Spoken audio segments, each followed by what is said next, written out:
Shalom, Yasharala. This is your brother Dawada, coming back at you with this here truth again. First and foremost, I want to give all praise unto YAHAWAH, BAHASHIM, YAHAWASHI, BAHASHIM, Rakakwadash. Double honors to the apostles and elders of Great Millstone that taught us this truth and that rule well. And salutation and much love for you, Aki, and pushing this truth and sincerity on the four corners of the earth and enduring afflictions to feed and edify the elect. So I want to jump in on this here topic, as far as how they say Thanksgiving goes, and bring out edification into our people, on this here topic, because a lot of our people are starting to wake up to these so-called holidays and things like that, and they're not so-called partaking into them. They're just basically scratching on the surface level.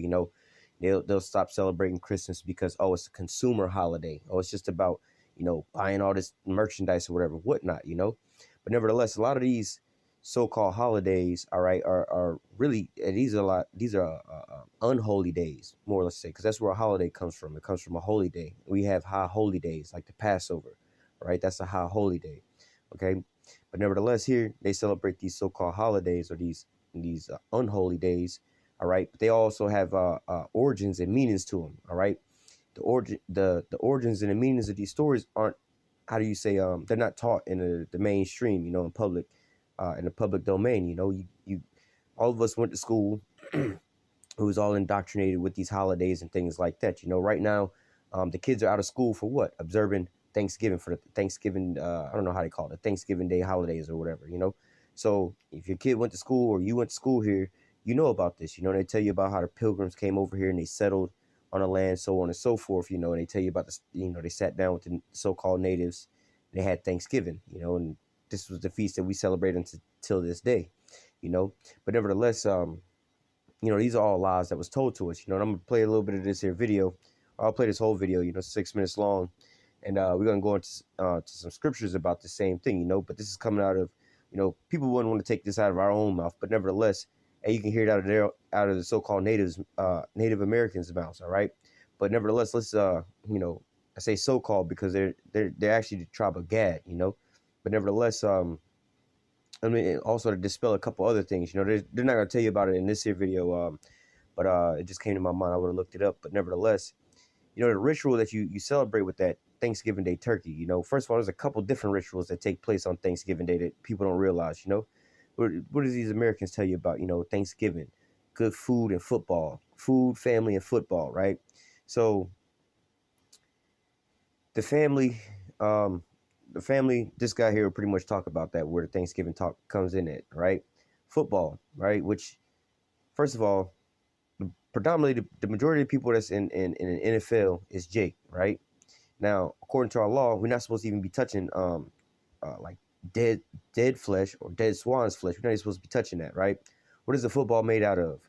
Authentic football is made out of pigskin, right? It's, what I'm saying? Hey, this is the accuser of our brother, and he knows what he's doing. You could have made that damn football out of any or everything else, but you decided to use swan's flesh, right? The majority of the players that's playing in the NFL is what? Jakes, right? So every time you got Jake striving to go to the NFL, basically striving, all right, to be abominable, to go against the Most High. Oh, I want to be a football player. Oh, you want to go, touch around, basically go against the Most High's will. He told you not to do this. You want to go and do it. It's like let's just say hypothetically, your parents say you shouldn't be touching guns. I don't want you to mess around with guns, and you want to go in high school, get on the rifle team or some shit like that.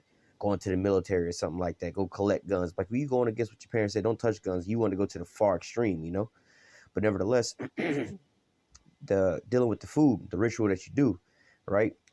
You ever wonder why, the meal that you eat is a turkey, right? Now you go back to you see a lot of these depictions of the Native Americans. Let me see if it's done down here. It's gonna say well, you can see right here this image, not the one in not this very last image, but the one up above it, right? You can basically see a little feather sticking out of this Native American's head, right? So-called Native American's head, But nevertheless, it's a ritual as far as disrespect, as far as that, the turkey is supposed to be in representation of the native, right? The so-called Native American, right? Now you can go and buy turkey damn near any day out of the whole year, right? But around this time of the year, you can go buy the turkey and they have what they call, I forgot what they call it, the giblets or some shit like that, but it's like the guts are inside the turkey, right? However, the guts have been removed out of the turkey, but placed back in the turkey. And like, I believe in a little sack, right? So I mean, the people who had the turkey beforehand when they processing it, they had already taken it out. They could have just thrown it away at that point. But they place it back on the inside, right? And what do you do when you get home with it? You remove it again, right? So this is a ritual of you what? First of all, you're going to be eating this here turkey, which is a representation of the native, right? So-called native. You're eating of him, taking his resources and things like that, right? Giving thanks for all that, right? Then you have to reach inside that there turkey and remove its guts, right? Like you're killing the native. You're removing the guts up out of there. Then you're going to do what? Restuff it with your own stuffings and things like that, right? Part of the stuffing, you know, you have the, what do they call that stuff? Well, I guess it's called stuffing, right? The stuffing, and then you have the shit that you eat with it, cranberry sauce, right? Representation of the blood, right? So you basically taking this damn turkey, taking the guts out, which the guts had already been removed, but placed back inside of it. You're removing the so-called Native American guts, and you restuffing them, and then you're gonna wind up eating it, right? You bake it, and you wind up eating it, right? Just like how back in the old days, we'll get into how they used to go in and burn them out of their villages and things like that, But nevertheless, this is going into the meaning of the food. You can find a video on that as well too, a couple videos on that as well too. They go all into the different food and what it all represents, why they have the certain meal that you eat today, a representation for Thanksgiving. Why don't you eat spaghetti and meatballs or some shit like that? Why did it have to be a turkey? Why did it have to be stuffing and things like this? Why is it that this is the meal that you eat, not that? When they even go back and tell you about the first Thanksgiving Day meal, it had nothing to do with turkey per se. They was eating like eel and shit like that. They was eating other stuff. They didn't even eat the stuff that we eat today, But nevertheless, I'm gonna let this here video play, and he's gonna cover the other section. Like I said, let me touch back on football, right? Now, what is one of the main teams that play? They have a ritual with this, the Cowboys and the Indians, right? Which is, Esau is portraying himself to be the Cowboys versus the so-called Native American Indians, right? Cowboys and what is it? And what is the damn? Nevertheless, they play in the Cowboys and Indians, more or less to say, and you basically have Esau overcoming over Jake, But nevertheless, you have you have all these different scenarios. Hey, even in football, you got the Redskins, and they portray that as the natives, when in reality the real Redskins are the Edomites, right? But nevertheless, not to go too far off into all that. But nevertheless, they have this situation going on. But nevertheless, we're gonna play this here video, let him explain about this some of this here history, right?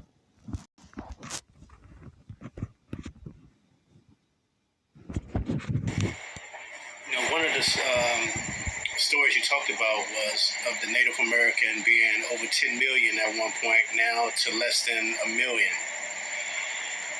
When the European invader came here in the late 1490s, there were 112 million of us in this Republic of the United States. It's not a country, it's a republic.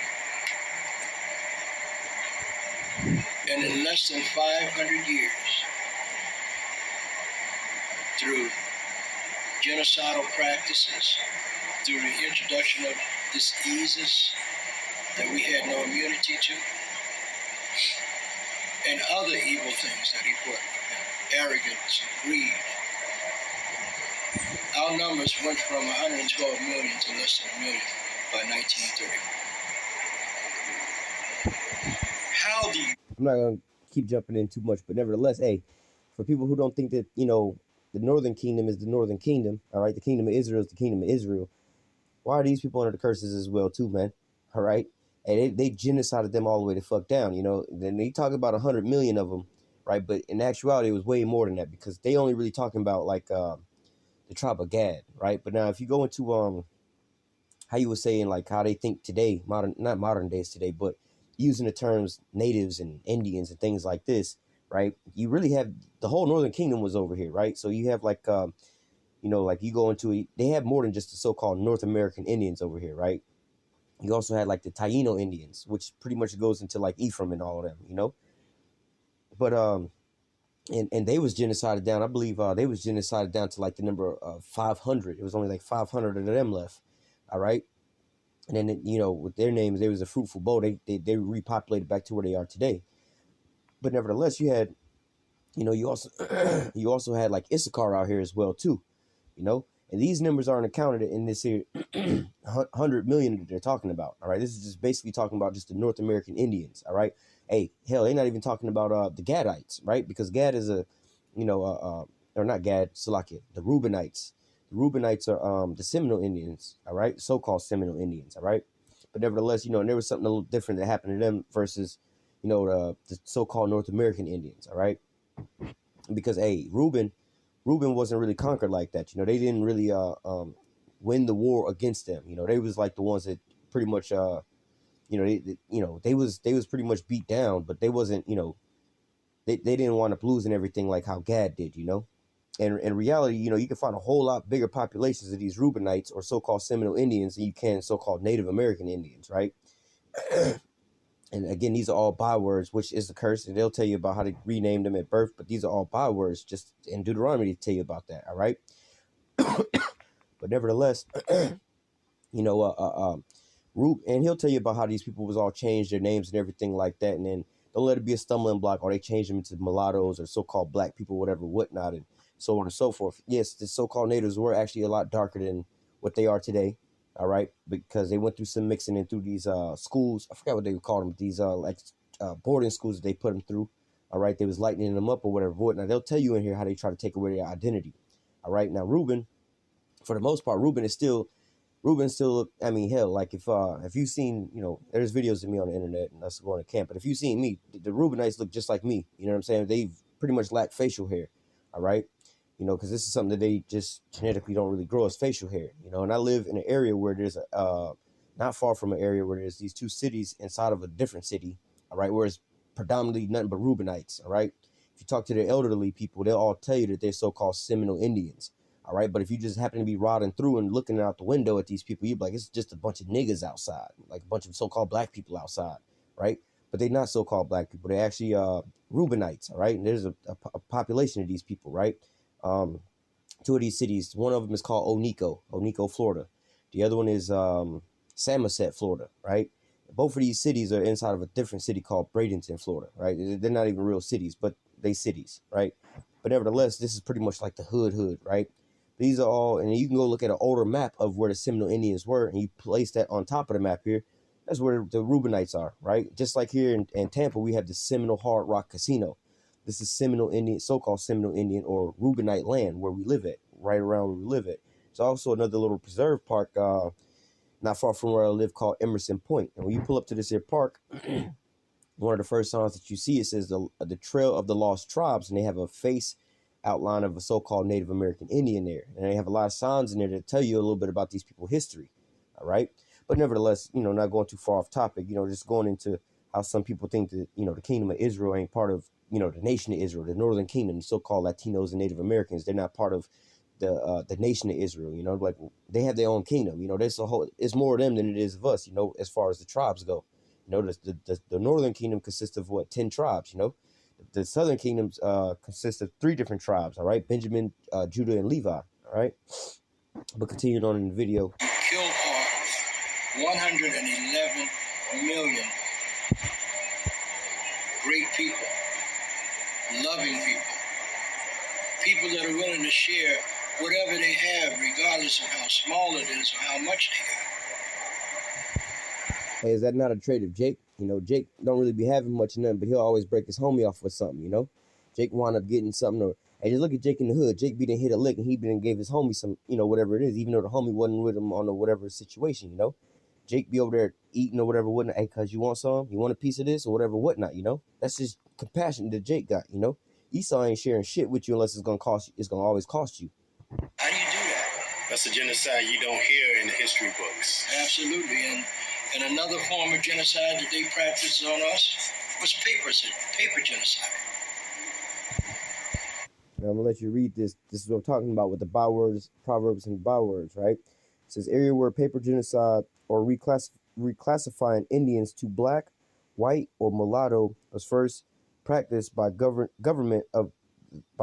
offices in the United States, later spread into all of America. All right, so not only did they kill off a whole lot of them, they reclassified a lot of them into different things. This is why I was saying over in Onico and Samoset, a lot of the younger people you talk to them, they just think that they black folks, so-called black folks, right? Well, no, I'm black, right?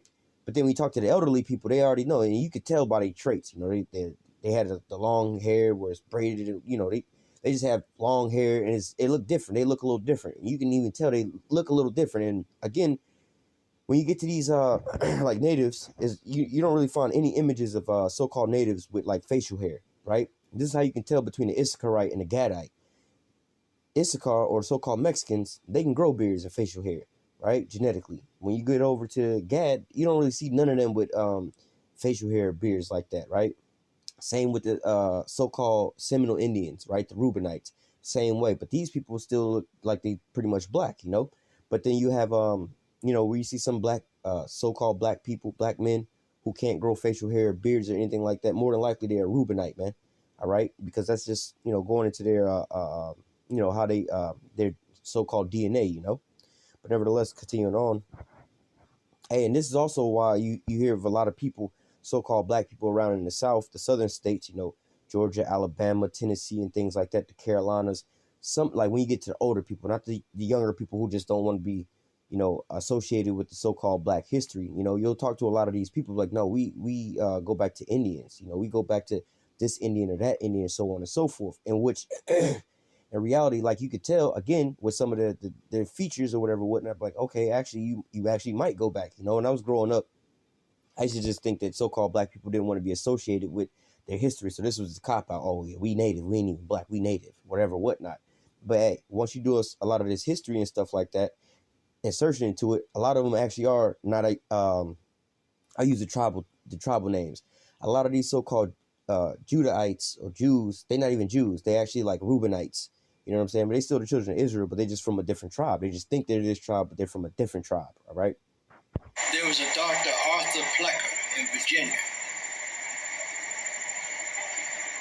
a cold-blooded racist, through taking a baby, an Indian baby, and instead of putting Indian or tribal name on that birth certificate. Hey, and the word Indian goes back to savage. This is what it means when you call somebody an Indian, right?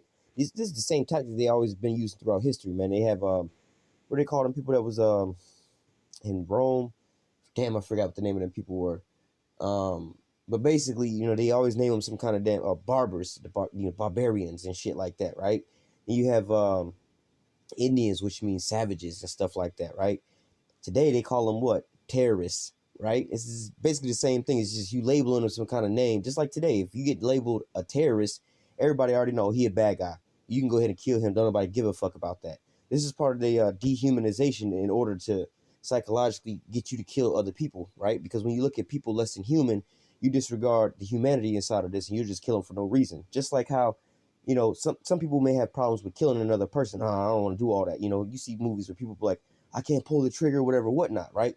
But that same person have no problem with smacking and killing a mosquito or stepping on an ant. You see what I'm saying? Or stepping on a spider, because they don't see it as human. It's just a spider. You know what I'm saying? So that's why, hey, they did this to the so-called Negroes. You three-fifths of a human being. You're not even a real human. See what I'm saying? Dehumanizing you to make you less of a human, so that psychologically these people will sit there and have no problem killing you. So we call Indians savages, just like they called us savages. Oh, you was just some savages in Africa, and we had to civilize, you know, civilize your ass, you know, which was all a lie. Because before we even came over here, right, the natives was over here, so-called natives, right? They wound up having to civilize the damn Edomites, because the Edomites came over here and couldn't survive the first fucking winter or farm or none of that. They had to show them how to be civilized over here, right? But then they're going to call it the natives, so-called native savages, by calling them Indians, right? They had different names before they called them Indians, which I'll go into that in a different lesson, but nevertheless. He would put mulatto or other. So many people walking around, even today as we speak, 2017, don't know who they are. Because at birth, their identity was destroyed. So what he's explaining is that thou shalt discontinue from thy heritage as part of one of the curses that the children of Israel would be under. All right. How can the Chinese people know their history all the way back to from the beginning of time, man? They got what, the Moabite stone over there. They know who the fuck they are, right? The Arabs know who they are. You can ask them who they are. They, oh, we Ishmael. We Ishmael. They know who they are, right? The Africans know who they are. Their history go way back. You know what I'm saying? They go back to before so-called transatlantic slave trade. That's why they apologizing now. You know what I'm saying, about the whole situation, what they did. They know their history and the things that they did. All right. The only people who don't know their history from way back then, at that point in time, is us. Because why? Hell, even the so-called white man know his history. You learn about Alexander the Greek, right? That's their history, that which predates them even coming over here to the Americas, right? And so when they came over to the Americas, right, the so-called natives lost their identity and their heritage, because before then they knew who they were, right? Which is crazy that the largest amount of biblical artifacts, right? The largest amount of biblical artifacts have been found over here in the Americas, right? The largest amount, well, I don't know about the largest amount, but the oldest, because I mean, obviously the whole land of Israel is like shit, everything over there is like biblical archaeology, but the oldest things, the oldest 10 commandments and so on and so forth, all these things was found over here in America, over in like Colorado, all over the place. Hell, Glenn Beck. Look up why Glenn Beck got fired. His last like episode on, like, I believe it was Fox he was on before he went to his new network he got now. But before that, when he was on the actual news, all right, he found this little stone and it was Hebrew writing, so on and so forth. And he naturally was just, perplexed about it. Like, what the hell is this? What's going on here? But nobody tapped him in and showed him the memo. All right. So going back into us discontinuing from our heritage. All right. Psalms 83, that the name of Israel should be no more in remembrance, all right? Which I'll go into another video about how Columbus came over here with Luis de Torres. Basically, he was a Jew, right? A real so-called Negro, basically, all right? During the time of the expulsion of the so-called Jews in Spain, when we go back to being the Moors in Spain, all right? Back at that point in time, we spoke Hebrew still, and he brought, one of us over to the Americas to translate and to speak to the Native Americans over here that he knew would be speaking Hebrew, because he knew who he was coming over to find, right? He also used basically the book of Second Esdras to find him, all right? Which I'll grab that in a whole other lesson, but nevertheless, continuing on. Through Dr. Arthur Flecker, the father of eugenics, who became the director of vital statistics during this time for the state. Hey, something else that just hit me in the spirit, that the father of eugenics. Now, Esau practices eugenics. I mean, he just be going around killing everybody, for one. But nevertheless, eugenics is pretty much like, it really is genocide, right? And these are big words, but basically, in layman's term, it's just you killing off massively killing off one, how do I want to word this? For lack of a better term, one race of people, right? So if collectively, you know what I'm saying? Let's just say the Chinese people collectively go over and kill off a whole bunch of Japanese people in Japan. That would be a genocide of the Japanese people by the part of the Chinese people, right? Or the same thing I forgot the other word I was going to use. But nevertheless, this is what a genocide is, right? But, oh, I know what I was going to say. Now, what you don't notice is the fact that Esau don't do this to nobody else. You don't have no accounts of Esau going over there genociding the so-called Chinese people, so-called African people. No other people on the face of the earth have been genocided like this, all right? When they tell you that the so-called Jewish people were genocided, but that's a whole other topic. You can go do the math, do the numbers, look at the census. You can go look at the old newspaper articles and see how the numbers increase. It never ever told you that 6 million people died, right? Their population at that point in time was only like 6 million people. And their population today is only like 6 million people. How the hell you kill off 6 million people when you still have 6 million people, right? In which these people was living over. We're not going to get into all that. But nevertheless, you know what I'm saying? This has never happened to nobody else but the so-called Negroes, Latinos, and Native Americans, where they've been trying to kill us off massively like that, right? Only time you've ever had this amount of people that died off like that was in like World War I and World War II, which this was an actual world war. It was really Edomites on Edomites. You know what I'm saying? So it wasn't like that the Edomites was trying to kill off a whole other race of people, man. All right? But nevertheless, continuing on, just pointing out that this is, us under the curses, Esau having that perpetual hatred against Jacob, and trying to slay his brother, man. Genocide, kill them all the way off, kill off every last one of them. Now, another thing that they teach in the history book was the whole Thanksgiving, the meeting. But you know, we talked about that, and I wanted people to know the truth about that. It was actually, if you want to talk about how Thanksgiving came about. I do want to talk about it. First of all, you got to. They're not going to include one of them, but nevertheless, there was more than, I think, 300 different Thanksgiving Day feast. There was like a Thanksgiving Day for every damn day of the year because they was going around killing off all the damn natives, right, tribe by tribe by tribe, and they would celebrate. And I believe there was one of them that they had. I think it was I think his name was Geronimo, where they wanted to beheading homeboy and putting his head on the stake, and they was like, "Yo, we going this is like a statue for us." I think they left that shit up there for like some years, you know, like some years, you know, before they finally took it down, and eventually, I think they'll somewhat touch on this how they went from having like 365 damn Thanksgiving days, you know what I'm saying, to just consolidating them into one day. All right. Like I said, they're not gonna really go too much into it, but then they'll somewhat tell you how they just made it one different day. But you can do this. Remember, my dear brother, that's history, his story. It's not our story. When they proclaimed Thanksgiving, it was in Mystic, Connecticut. A tribe of Indian people, the Pequots, that were thriving and surviving. But shortly after, we taught these white people how to farm and how to take care of the land and raise food. First of all, you see what he's saying? They taught them how to do this. How the fuck you gonna come over here and try to civilize some savages when these so-called savages is civilizing your ass and how to survive on this here land? If it wasn't for them, you would just die, you would have just died off. All right, hey, going into the, hey, if they would have hearkened to the scriptures, never trust thine enemy. All right, this wouldn't happen. But this is the same thing that's happening today, man.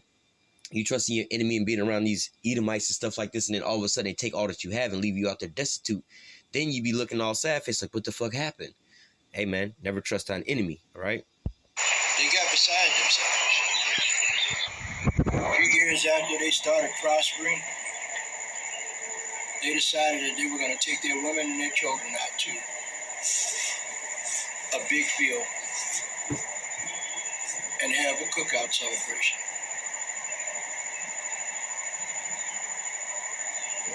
No Indians brought deer. There was never a Thanksgiving dinner with them, according to what they say. Not true. The celebration of Thanksgiving was the men walked off from their families and went further north into Mystic, Connecticut, and he murdered these Pequot Indian children, elders, women, and men. Got them in the enclosure of their habitat.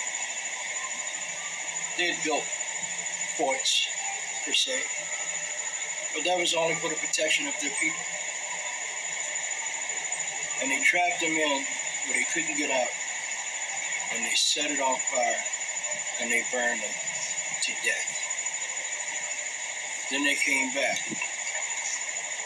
They were so thankful that they had killed these Indians, but that was the first Thanksgiving, not what you read about in their books. It wasn't until when President Lincoln decided, instead of having it every other day when they were going to different tribes, killing them, that he decided to make it once a year, a day of Thanksgiving once a year. True. But let me tell you about President Lincoln. Because Indians, the Dakota, and Nakota Indians wouldn't give up. These are the people from Minnesota, North Dakota, South Dakota, up in that area, would not give up. They were fighting, and they captured in excess of 200 of them. And they wanted to hang them all. But Lincoln intervened because of politics, should I say politics. And he said, no, I don't want you to hang them all. Pick 38 of them. And that's how they came up with the Mankato 38.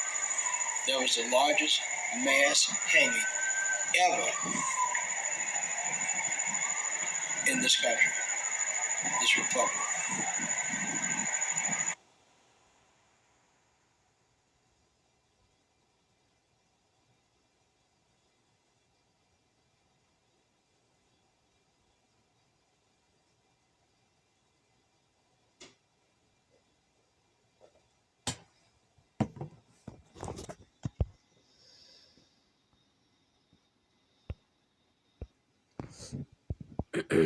All right, so we're going to jump into the scriptures now, back up some of this here information. All right, so first and foremost, we're going to grab this in Isaiah 33 and 1.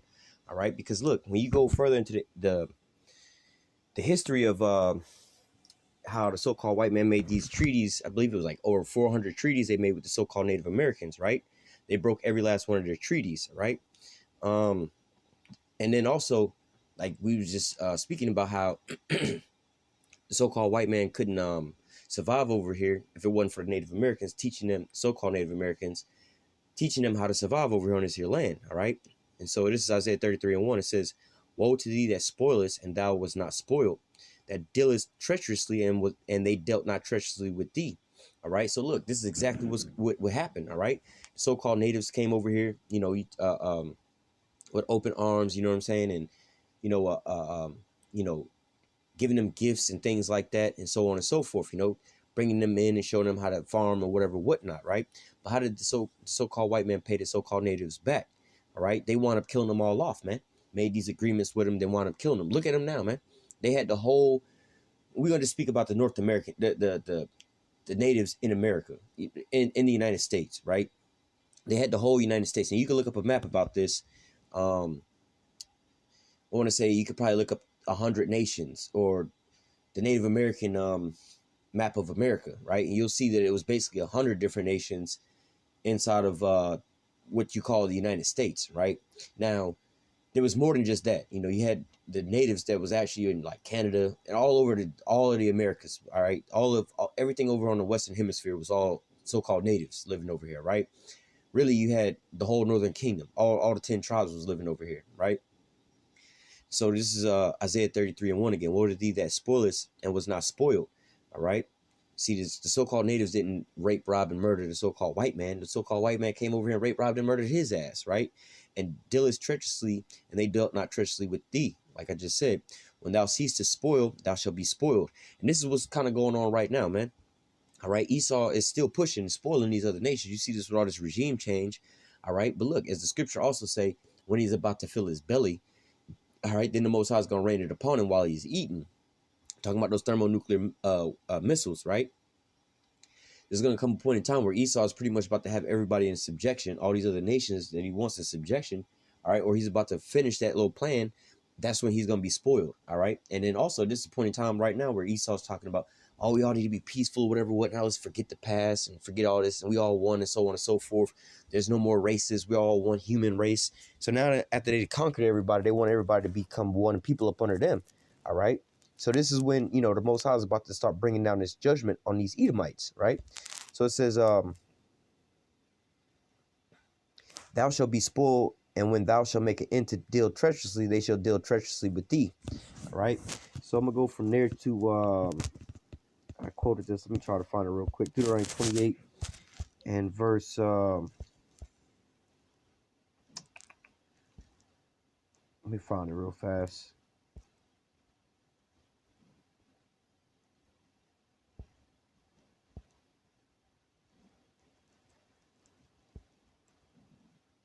I mean, hell, you can read any of this, and it still applies to them. Like verse 30, Deuteronomy 28 and 30. "Thou shalt betroth the wife, and another man shall lie with her," which a lot of these Native American women were actually raped. All right, and you see that, like I said, in the boarding schools, right? Thou shalt, and that's how they get the way they look now. Nowadays, like I said, there's some arguments about, oh, all the natives were so-called dark-skinned people. Yeah, they were actually all, like the majority of them were all dark-skinned people, all right? We all go back to being dark-skinned people, right? But what? Through Esau, because he was the only non-melanated person on the planet Earth, all right? He wound up going through and mixing up with everybody, all right? So it says, "Thou shalt build a house, and thou shalt not dwell therein." So who came over here and built up America, man? Despite what these people think, the so-called natives was dwelling in tents. This is the biggest lie and bullshit that there is in the world, man. The so-called natives use tents just like how we use tents today, right? Just go back to the law, man. They had the land Sabbath, right? You were supposed to plow on your land for like 6 years, right? You could grow on your land for 6 years, and in the 7th year, you're supposed to get that land rest, right? So this is why they tell you about these people. They say that they were nomadic or hunters and gatherers or whatever, whatnot, you know. But in reality, what they was doing was, look, man, it's time for this land to have its land Sabbath. we're going to temporarily go over here and stay here for a while. Then we're going to come back to the land. So we're going to move in these here things that we can move around in called tents. That's what they was living in. Like I said, this is the biggest bullshit. Because like I said, where I live at, we surrounded by so-called Native American relics, right? They have a lot of these places. I remember when I was like real young, you know, hanging out with one of my friends. He lived like kind of around the corner from this little elementary school, right? And we would go over to the elementary school and play like on a little basketball court or whatever, whatnot, you know? So in the process of walking from his house around the corner to the school, all right, you know, there was some woods off to the side, and we was walking over there one day. We could see the remnant of like what looked like a building. It was like some stones laid out, you know, with mortar in the middle. It wasn't just some rocks. You know what I'm saying? This was like an actual building, right? You know, the foundations of a building. You can see the bottom of a wall. Fast forward into time, you know, right now to this same very day, you know, all the trees have been cut out around this here area, all right? And they fenced in this little building, what used to be the remnant of a building, and they have a sign up there telling you that this is what it was. There's a park called Emerson Park, man. They have, give me a second. All right, I had to find this it took me a while to find this sign, this particular sign. But when you go over to this place called Emerson Point, right, they have this here sign. As soon as you drive up, right, this is the sign that you would see. It says Lost or Trail of the Lost Tribes, all right, honoring Florida's ancient people, right? Now look at the image they have over here. It's a so-called native, right? And they also have, like I said, they have these signs that give you some of their history and things like that. Let me go back one. Let me go back another one. So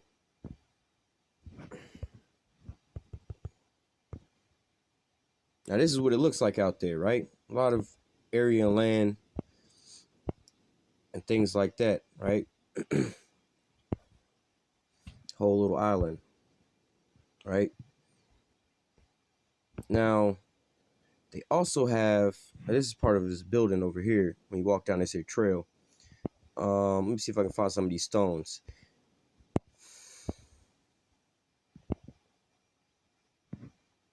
Because when you walk like this here ramp, when you walk around this here ramp, up this here ramp, there's a building, a remnant of a building, a chimney and things like that.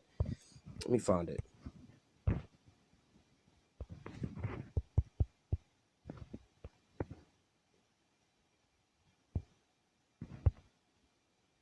It's like right over here in this little grassy area. Nevertheless, if I can't find it, Salakia, I might have to just go out there, try to take some pictures. But nevertheless, there is actually foundations of a building out here, man. A couple buildings, you know, and you see like steps, you see a chimney and things like that, man. All right. Yeah, I can't find any of these things now. But nevertheless, like I said, if you actually go out here and walk, right, there's this ramp that goes up here. You go up this here ramp, and on the left, I believe it's on the left-hand side of this here ramp, you'll see the remnant of this here building. All right, there's a couple buildings out here. But nevertheless, we're going to get back into the scriptures, all right? But like I said, man, where I live at around here, there's a lot of this here ancient history, right? But guess where the so-called Native Americans live at now? The majority of them are in, you know, they push them all into reservations. You know, you still have some that's living out here amongst the rest of the people. But like the guy said, that a lot of them don't know who they really are. Like I said, you can go over to this place, these two cities around where I live at, Oneiko and Samoset, and ask a lot of the younger people who they are. Oh, we black folks. But you ask their grandparents who they are, they're like, no, we actually Seminole Indians, you know. They don't quite know who they are, you know. But then also they living in the so-called hoods in the basically the hoods of the area. They don't live in the nice expensive spots. They was moved out of all these spots, man. I was just showing you Emerson Point, which is like a little island, all right, and it's like you had to go out to Palmetto Point to get to Emerson Point, which is a little island, and you see, you know, they living on the waterfront, real beautiful land, man. People go out there, get married or whatever, whatnot. But guess what? Somebody else is dwelling on that land now. All right. Let me find this other precept that I was looking for about verse 37, Deuteronomy 28 and 37. And thou shalt become an astonishment. All right. How are they becoming an astonishment? All right. Because of the fact of look, these was very strong and valiant fighter people or whatever, whatnot. But now look at them now. You know, they all you look at them, you know, in a carnal sense. People look at them like, oh, they just a bunch of drunk Indians on a reservation, committing suicide and drinking themselves to death. This is because of the oppression they under, you know what I'm saying? And they was given this strong drink that they wasn't used to be drinking, you know what I'm saying? Verse 37, and thou shalt become an astonishment, a proverb, all right? Just like how they talking about going around talking some Indians and Indian scalping or whatever, whatnot.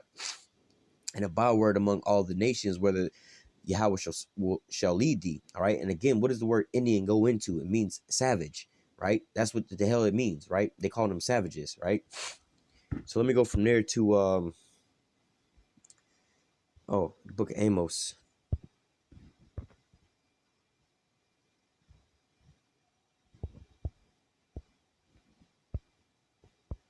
Speaking on this Thanksgiving, right? This is Amos chapter 5 and verse 21, right? Because a lot of you are going to be sitting down having Thanksgiving dinner, you know what I'm saying, with your family, whatever, whatnot, you know what I mean? And again, you know, I'm speaking in first and foremost to the people that's, you know, newly coming into this, the babies or whatever, whatnot, you know, because the men of the Lord has been in this thing for a while, you know, we've already been through this or whatever, whatnot, you know, we understand things going on or whatever, whatnot, you know, this is not a stumbling block into us no more, you know, but nevertheless, you know, and again, let's just say hypothetically, you know what I'm saying, you freshly coming into this here truth, right, and you live with your parents or whatever, whatnot, and they have a Thanksgiving Day dinner, so what are you supposed to do then? Fuck you, mom, fuck you, dad, fuck Thanksgiving, I'm out. Nah, man, that you kind of going off at that, you know what I'm saying? And you have to first and foremost build yourself up, and this is what this here lesson is for, to edify you, to build you up and understand this here history, you know, so you're not partaking in this here ritual, all right, unknowingly and not knowing what's going on and thinking that, you know, you sit down and have Thanksgiving Day dinner, you start praying to God, oh God, we want to give you thanks for such and so forth, but yeah, you eating this here meal that's it's a ritual of you killing off his people, you know, that's no, man, why would you want to do that, you know? It's like you trying to you know, celebrate we're gonna use this here term, but we know these are fake ass people anyway. But you know, you trying to use how do I say? Oh fuck it, we ain't gonna use it. We're gonna use the Japanese people, so-called Japanese people. Or you want to honor the Japanese people or whatever, whatnot, and commemorate them by giving off these little toy replicas of nuclear bombs. You see how disrespectful that would be? It's the same thing here. You over here eating this here Thanksgiving Day meal, giving thanks to God for it or whatever, whatnot. That's how disrespectful it is. But nevertheless, you know what I'm saying? Once you grow into this a little bit more, you know what I'm saying? And again, you may be living with your family or whatever, whatnot, and they sitting down for Thanksgiving Day dinner, man. Hey, it's whatever. You know, you eat your meal or whatever, whatnot. But you know in the back of your mind what the hell this is all about. At this point in time, it's just another fucking meal.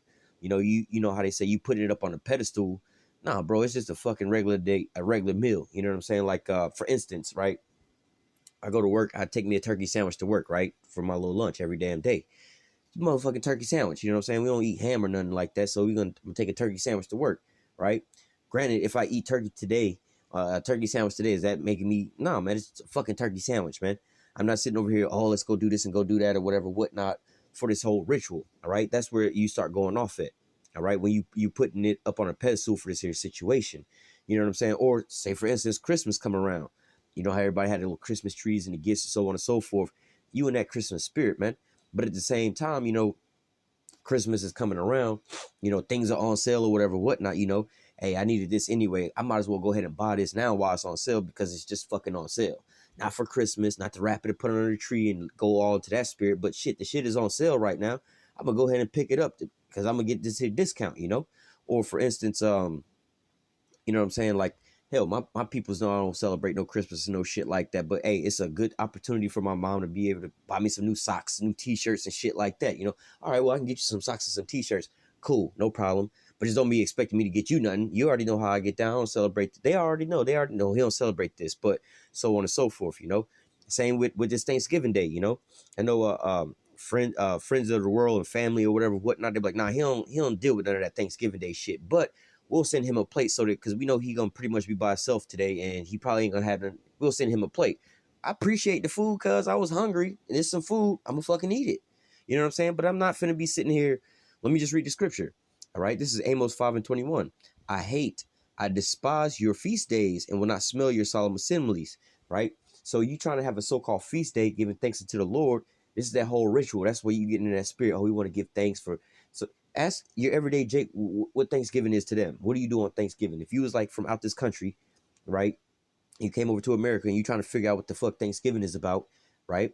You gonna ask these Americans, well, what is America or what is Thanksgiving about? Oh, it's a time for you to, you know, recognize that you know, with your family, you thankful for this and that, you give thanks to God and so on and so forth, you know. But no, man, this is an assembly, a solemn, Salakia, a feast day and a solemn assembly that these people are having in remembrance of what? Ultimately, what America taught you, because America gave you this history first and foremost, but it's ultimately going back into this Thanksgiving Day ritual, which I was explaining about killing off the so-called Native Americans. The so-called white man was so-called thankful for that because he the one came up, man. You know what I'm saying? You gotta, let's say you have a boxing match, right? You have, I don't know, I'm gonna just throw out two names, Mayweather and Pacquiao, right? I say Mayweather beat the fuck out of Pacquiao and shit, right? Does Pacquiao and his family go back home and celebrate? Oh yeah, let's party, we champions. No, man, you just lost the fight, man. You supposed to be mourning right now. Mayweather the one who won the fight. He got the opportunity to sit here and celebrate for this situation. Same way here, man. All right, the so-called white man came over here and slaughtered the so-called natives. All right, and then they was thankful for their victory, man. That's what it was. But for our people, man, this is a time of mourning. This is the time that we was getting our shit kicked in, man. Again, the Americans versus the Japanese people. The Americans celebrated after dropping a nuclear bomb, but the Japanese people was in mourning. They don't sit there and remember that day as a day of celebration. Oh, let's celebrate the day we got bombed from here to hell. You know, they don't celebrate no shit like that, and you shouldn't either, man. All right, Amos 5:1 again. It says, well, shit, I'll read 21 through 23. It says, I despise your feast days and will not smell your solemn assemblies. So as you sitting over there praying to God, giving thanks, this long ass prayer with everybody around the table, giving thanks to God in the name of Jesus for your goddamn turkey. You don't know how abominable this is, man. First of all, you calling on the wrong names, all right, in the name of Jesus, calling on the wrong names, giving thanks to the Most High for what? For these Edomites killing off your people, man. That's retarded. You shouldn't be doing that, man. All right. And again, I'm saying this in the so-called ritualistic sense of how everybody's going to sit down on a Thanksgiving Day, whatever, whatnot, man. All right. If today, you know what I'm saying, you don't got, family or nothing like that, and you hungry as shit, and the only thing that you can find that's open or some shit is a goddamn, let's say hypothetically a Wawa, and they got a goddamn turkey sub, right? You gonna go get the damn turkey sub, and this is gonna be what it is, man. You know what I'm saying? But nevertheless, continuing on, verse 22. Though you offer me burnt offerings and your meat offering, I will not accept them. Neither will I regard the peace offering of your fat beasts. Take away from me the noise of thy songs, for I will not hear the melody of thy vows. All right. So look, the Most High is not with all these so-called holidays that you so-called try to include him in. Oh, we want to sit down at Thanksgiving Day dinner. Every Jake sit down for Thanksgiving Day dinner and had this big ass prayer or whatever, whatnot, where everybody hold hands and pray, talk about what they're thankful for, whatever, whatnot, and then they eat this here meal in remembrance of what? Ultimately, what is it in remembrance of? They want to put what they own a little spin onto it, but the beginning, the beginning of it all is what? The slaughter of your people, man. All right, you commemorating and celebrating the slaughter of your own people, man. All right, and especially in a time when we're getting raised back up and gathered back up, you don't want to be doing this in the sight of the Lord. All right. Now, let me go to the book of Isaiah. I'm gonna read this whole chapter real quick. I'm gonna read it through kind of quickly. But you want to talk about a Thanksgiving, man. All right. Because in fact, the word Thanksgiving is in the scriptures, right? But let me see if I can find it real quick.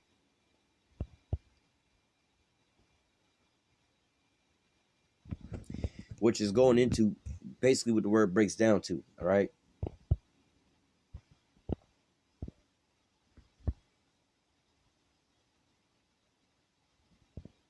It says confession, praise, thanksgiving, to praise the Most High, thanksgiving in songs, liturgical worship, hymn of praise, thanksgiving, choir or procession or line of company, thanks offering, sacrifice of thanksgiving, a confession. So basically, hey, just like, and I believe this is the same word for water. Like when you hear brothers say, somebody gives somebody something else, the water akium or the water akia. You know what I'm saying? Giving thanks. You giving thanks into that person because, hey, you want to do, hey, you gave me a rod or whatever, whatnot. Oh, the water.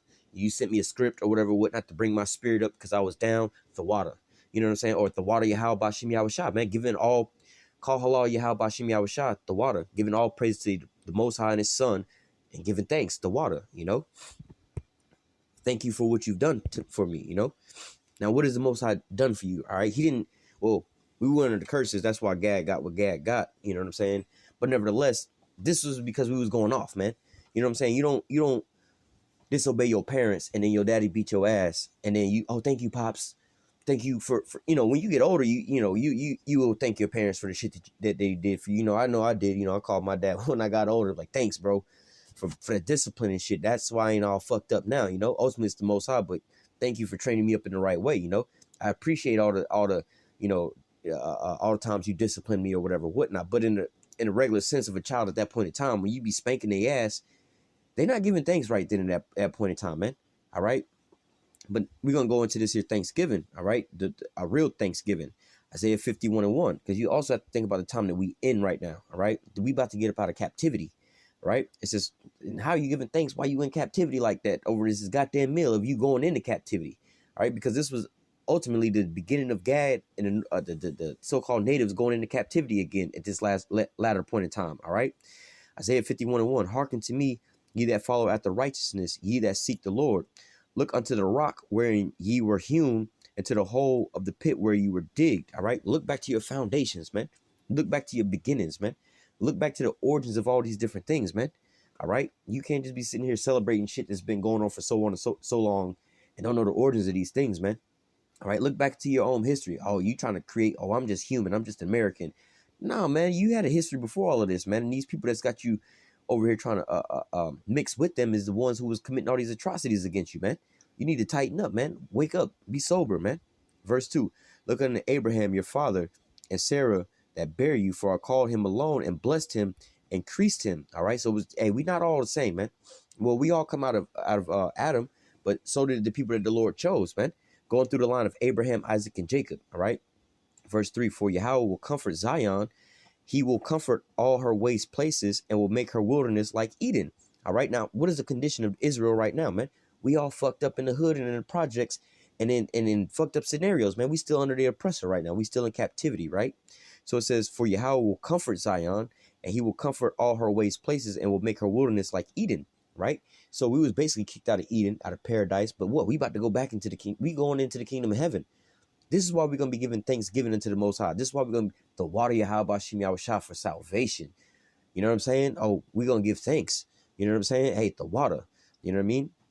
It says, for Yahawah shall comfort Zion and comfort her in all her waste places, and will make her wilderness like Eden and her desert like the garden of the Lord. Joy and gladness shall be found therein. Thanksgiving in the voice of melody. All right. So just imagine, you know, you jakes that's living in the hood, the projects, rats and roaches, niggas breaking into your shit, all kind of shit, driving in raggedy ass cars, to going into the kingdom of heaven, having servants, having chariots, you know, never getting sick or no illness. What do you think your condition gonna be? Look at the condition you in now, and look at all those things being erased, man. You know how you think right now, like, man, if I just had the money, I could be up out of my fuckery or whatever, whatnot. But you still in the eyes of Esau. All right. Once we get completely up out of this, then you're gonna really be, oh, the water YAHAWASHI, man. Thanksgiving. Thank you for giving me this here situation, man. You confessing, look, I'm thankful for this, man. All right. You can't be sitting down at the goddamn Thanksgiving Day table with a Thanksgiving Day turkey and going through the same ritual that the so-called white man was doing when he was giving thanks for conquering and taking down basically the Israelites. You know what I'm saying? Well, the northern kingdom at that point in time. All right. Verse 4, hearken unto me, my people, and give ear unto me, O my nation. For a law shall proceed from me, and I will make my judgments to rest for a light of the people. My righteousness is near, my salvation is gone forth. My arm shall judge the people. The house shall wait upon me, and my arm shall they trust. So did any of this happen? Are we still in captivity? All right, we still in captivity waiting for salvation, which we're about to get up out of salvation, or about to get out of captivity into salvation. All right, so look, once this happens, we're going to be giving all praise and thanks to YAHAWASHI for this, man. Verse 6, lift up your eyes to heaven and look upon the earth beneath. All right, it's going to go into it. For the heavens shall vanish away like smoke, talking about those thermonuclear missiles. All right, when the elect is saved and they up in them chariots, all right, it says, lift up your eyes to heaven, come up hither, my people, and look upon the earth beneath. You're going to be up in them chariots looking down. For the heavens shall vanish away like smoke, talking about Esau and his rulership, and the earth shall wax old like a garment, and they that dwell therein shall die in like manner. All right, they're going to be burnt up. All right, but my salvation shall be forever, and my righteousness shall not be abolished. All right, putting this in perspective, man, you getting saved by the Lord through these chariots from thermonuclear missiles and destruction and all these other things. What you think your countenance is going to be like? Oh, the water YAHAWASHI, giving thanksgiving, man. All right, for your salvation. All right, they was giving thanks for killing off the so-called natives. All right, and being saved over here. You know what I'm saying? Getting their own new little land. Hearken unto me, ye that know righteousness, the people in whose heart is my law. All right. So this is talking about the righteous, the elect, the ones that's thinking about the Most High and righteousness and truth and sincerity, not the ones that's sitting down at Thanksgiving Day dinner with their family, holding hands and praying to God in the name of Jesus for this here Thanksgiving Day turkey or whatever, whatnot, not really even knowing that they partaking in the Edomites ritual of taking down your own people, man. All right. Hearken unto me, ye that know righteousness, the people whose heart is my law. Fear ye not the reproach of men, neither be afraid of their reveling. All right. Oh, you don't want to celebrate Thanksgiving? What's wrong with you? Whatever, whatnot. Fuck that. We fear the Most High over. We fear with y'all because y'all about to be burnt up in stubble anyway. We're going to have a whole nother fucking Thanksgiving Day feast for y'all ass. We reading about this shit because we're going to be taken up out of y'all goddamn hands. And y'all going to be, first and foremost, turned into our slaves. Then you're going to be put out. You're going to be genocided. Like you was trying to do to us, you're going to be genocided out. All right. Verse 8, for the moth shall eat them up like a garment. The worm shall eat them like the wool. But my righteousness shall be forever, and my salvation from generation to generation. Awake, awake, put on strength. O arm of Yahweh, awake as in the ancient days, in the generations of old. Art thou not it that have cut Rahab and wounded the dragon? Art thou not it which have dried up the sea, the waters, the great, the deep, that have made the depths of the sea a way for the ransom to pass over? This is the same Lord that delivered us up out of Egypt, man. Same Lord that's going to destroy these damn Edomites, man. Therefore the redeemed of Yahweh shall return and come with singing unto Zion, and everlasting joy shall be upon their head. They shall obtain gladness and joy, and sorrow and mourning shall flee away from them. All right. This is when you're going to be giving praise and thanksgiving. You're going to be confessing that YAHAWASHI is the Lord and the power, man. We're going to give thanks unto our power, man. All right. I am that he that comforted you. Who art thou that thou should be afraid of man that shall die, and of the Son of Man which shall be made as grass? All right. So it's the Most High that gave us all these things, man. You should be praising and giving thanks unto him, not unto the so-called white man. He about to die and get put out anyway, man. All right. But he was giving thanks and honor unto his gods for taking down the children of Israel, that he could prosper for this short amount of time, which was a lot for him to rule for this temporary time, man. But he's about to get taken out of his power. All right. It says, and forgettest Yahweh thy maker that stretched forth the heavens and laid the foundations of the earth, and fear continually every day because of the fury of the oppressor, as if he were ready to destroy. Where's the fury of the oppressor? Yeah, because the so-called white man is about to be put out forever, man. The captive exile hasteth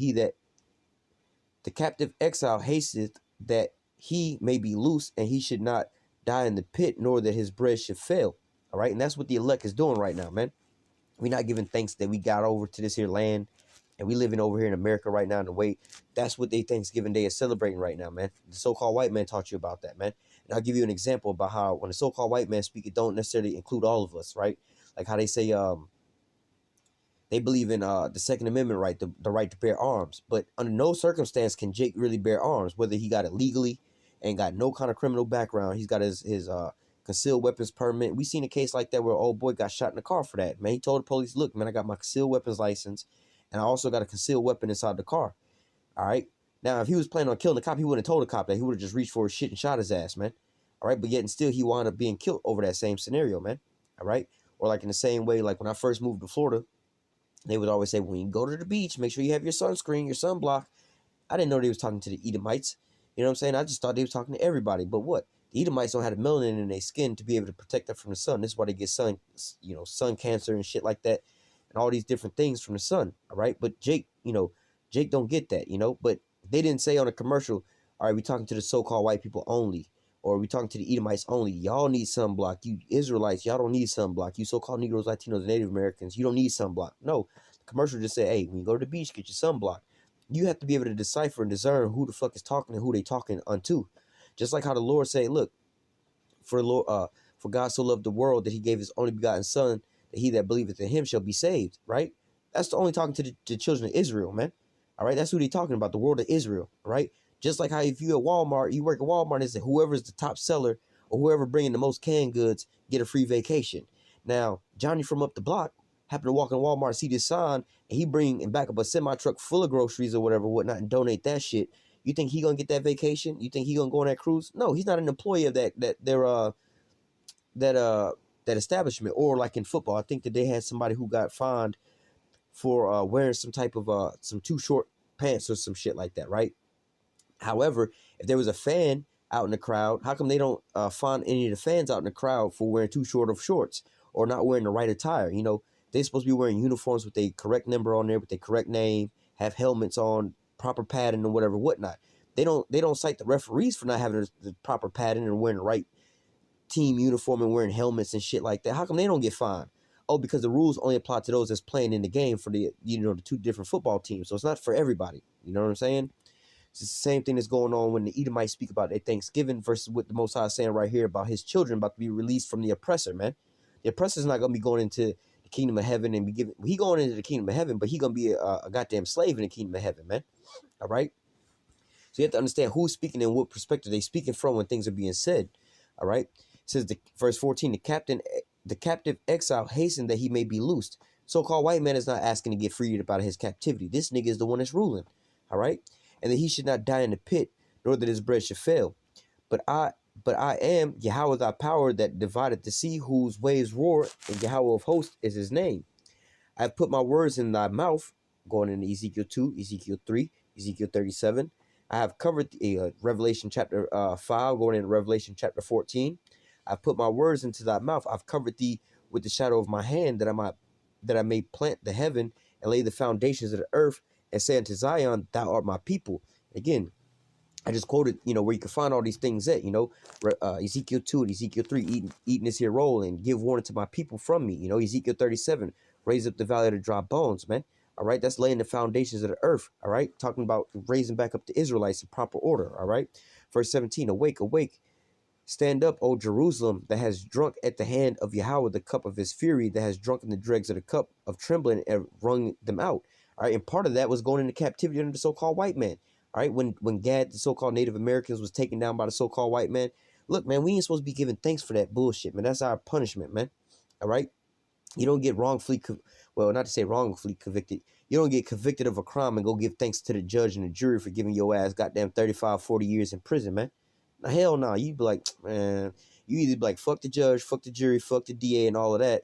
Or you just be like, you know what, I was on some bullshit, I did do this, all right, I'm gonna just go do my time, man. All right, but at no point in time do you give thanks to them people for putting your ass in the jail, man. All right, verse 18, there is no God among all the sons whom she hath brought forth, neither is there any that taketh her by the hand of all the sons that she hath brought up. These two things are come up upon thee. Who shall be sorry for thee? Desolation, destruction, and famine, and the sword, by whom I shall comfort thee. All right, so these are the things that happen unto us, man. Who the fuck gonna be thankful for this, man? All right, it says, hey, you know, a lot deeper than that. Hey, the men of the Lord can be thankful for this. You know what I'm saying? Because like, let me grab something real quick and I'll finish that off. This is the book of Micah chapter 7 and verse 9, right? It says, I will bear the indignation of Yahweh, all right, because I have sinned against him, all right? So like I was just saying, like when you go to court, you know, you committed a crime, you know, you could either be, you know, fuck the judge, DA, and so on, the jury, and so on and so forth, right? Or you could be like, you know what, I did fuck up. I was out there doing X, Y, and Z. I did rob the bank, man. You know what, I'm gonna go ahead and take my charge, right? Micah 7 and 9. It says, I will bear the indignation of Yahweh because I have sinned against him. You know what? We went off. You're right. You know what? And I'm thankful that you brought all these curses upon us instead of just casting us off completely. We still Israelites at the end of the day. We're going to be redeemed at the end of the day. We're going to come back closer to the Lord at the end of the day. We're thankful that we in this position rather than being in the position of Esau. There's no place of repentance found for him. So there's no coming back for him. At least for us. Yeah, we fucked up right now. But look, we're going to get thanks that we weren't cut off forever, man. All right, just like a parent, you know, disciplining their son or their child, man. I thank you that you put me on punishment. You beat my ass instead of kicking me out the house. You see what I'm saying? That's what, you know, that's way worse, you know. It says, I will bear the indignation of Yahweh because I've sinned against him until he plead my cause and execute judgment for me. He will bring me forth to the light and I shall behold his righteousness. All right, so, you know, the righteous men, you know, are ultimately thankful that this happened to us versus us being cast out utterly. All right. Let me just finish this here off and we'll close this here lesson. It says, let me go back to verse 19. These two things that come upon thee, who shall be sorry for thee? Desolation and destruction and the famine and the sword, by whom shall I comfort thee? all right, through the spirit and power of YAHAWASHI Yahushua. Ultimately, through the spirit, the Lord said, hey, I must leave for the comforter to come upon you, because through through us being sold into captivity, there was a falling away first, the name of Israel may be no more remembrance. We didn't know what the fuck was going on at that point in time. But then now in this point in time, the spirit of the Lord is coming upon us, like I just quoted in the different books, starting with Revelation 5, going to Revelation 14, all right, about the books being sealed, Yahushua giving this to the 144,000. Going back onto Ezekiel 2, eating this here roll. Ezekiel 3, going out and warning the people. Ezekiel 37, raising up the children of Israel, all right? So this is the fact of the matter of us being comforted and brought back because we was cast off, all right? But ultimately, like I said, we wasn't like Esau, who was forever cast off, he was put to the side, Verse 20, thy sons have fainted, they lie at the head of all the streets as a wild bull in the net. They are full of fury of Yahweh, the rebuke of the Most High. Therefore now hear this, thou afflicted and drunken, but not with wine. Thus saith Yahweh power and thy power that hath pleaded the cause of his people. Behold, I've taken out of thy hand the cup of trembling, even the dregs of the cup of my fury, and thou shalt no more drink it. All right? So you have to understand that, if you know that you're an Israelite, based off of the scriptures, prophecy, going into what? Mainly the curses, right? So look, the Most High is about to say, look, man, he about to, you're about to give thanks to the Most High for taking this your cup of this punishment, your curses, Deuteronomy 28 and 15 on down. He's about to take that up off you, all right? Deuteronomy 30 and 7, he's going to give it unto your enemies. He's going to take these curses off you and put them onto your enemies, man, all right? Verse 23, but I will put it into the hands of them that afflict thee, which have said to thy soul, bow down that we may go over, but thou hast laid thy body as the ground in the streets to them that went over. All right, so let me clear that up a little bit where it says it a little clear. Jeremiah chapter 30 and verse 7. No. Where was I at? Slack, not even Deuteronomy chapter 30 and verse 7. It says, and Yahweh thy power will put all these curses upon thy enemies and on them that hate thee, which persecuted thee. All right, so this is what it's talking about, that these curses are going to be put onto our enemies. All right, let me see if I can find something else. I think it's in the book of Jeremiah, though.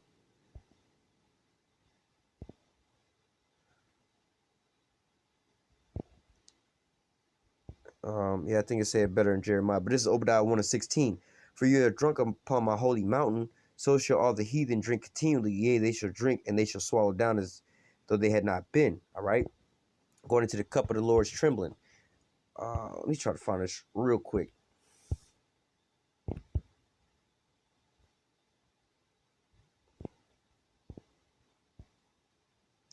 Right, here it is.